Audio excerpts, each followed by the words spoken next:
Hi எல்லாரும் எப்படி இருக்கீங்க? நல்லா இருக்கீங்களா? ஸோ இன்றைக்கி ஒரு சூப்பரான ஒரு கதையோடு வந்திருக்கேன். அந்த கதையோட டாபிக் என்னென்னு பார்த்தீங்கன்னா, தங்கம் எப்போதும் தங்கமே அப்படிங்கிறது தான். ஸோ அதில் என்ன சொல்ல வராங்கன்னு பார்த்தீங்கன்னா, ஒரு ஆசிரியர் ஒரு கல்லூரியில் ஒரு ஆசிரியர் இருக்கார். அந்த ஆசிரியர் யாருன்னு பார்த்தீங்கன்னா, ஃபிலாசபி அதாவது தத்துவ வகுப்பு வந்து எடுக்கிற ஆசிரியர்.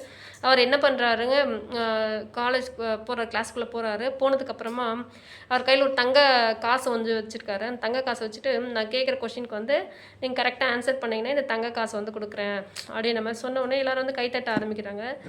கை தட்டினோன்னு எல்லாரும் அது தங்கம் பார்த்தோன்னே யாருக்கு தான் ஆசை வராது இல்லைங்களா? ஸோ அந்த மாதிரி வந்து சிரிக்க ஆரம்பித்து ரொம்ப ஜாலியாக வந்து எல்லோரும் இது பண்ணுறாங்க.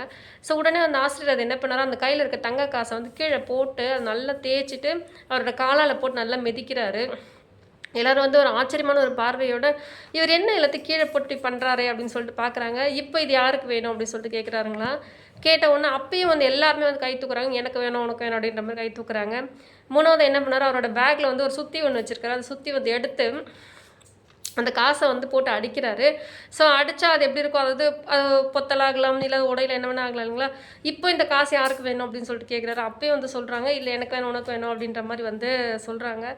ஸோ இது எல்லாத்தையும் கவனித்து அந்த ஆசிரியர் வந்து என்ன சொல்கிறாரு, ஸோ இந்த மாதிரி நம்மளும் வந்துட்டு நம்மளுக்குன்னு சொல்லிட்டு ஒரு நல்ல குணம் வந்து இருக்குது.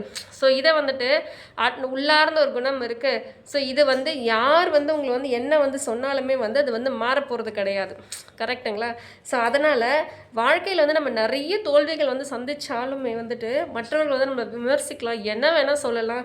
ஆனால் உங்களோட உள்ளார்ந்த இயல்பில் வந்து எப்பயுமே வந்து மாறாதீங்க. மற்றவர்களோட பார்வைகளால் அது வந்து ஒரு நாளும் வந்து குறைய போகிறது கிடையாது. ஸோ அதை எப்போதுமே நினைவில் வச்சுட்டு நம்மளோட வாழ்க்கையை நம்ம வாழ்க்கை அப்படின்னு சொல்லி நினச்சிட்டு அந்த வாழ்க்கையை ஒரு ஸ்மூத்தாக வந்து ரன் பண்ணுங்க அப்படின்ற மாதிரி அந்த ஒரு ஃபிலாசபி வகுப்பில் வந்து சொல்லி முடிச்சிருக்காரு. ரொம்ப சூப்பராக இருந்தது. இது வந்து உங்களுக்கும் வந்து உபயோகமாக இருக்கும் அப்படின்ற ஒரே காரணத்தால் தான் வந்து இது வந்து இங்கே நான் பதிவிடுறேன். கதை எப்படி இருக்குன்னு சொல்லிட்டு பார்த்துட்டு லைக் பண்ணுங்கள், ஷேர் பண்ணுங்கள், கமெண்ட் பண்ணுங்கள். தேங்க்யூ.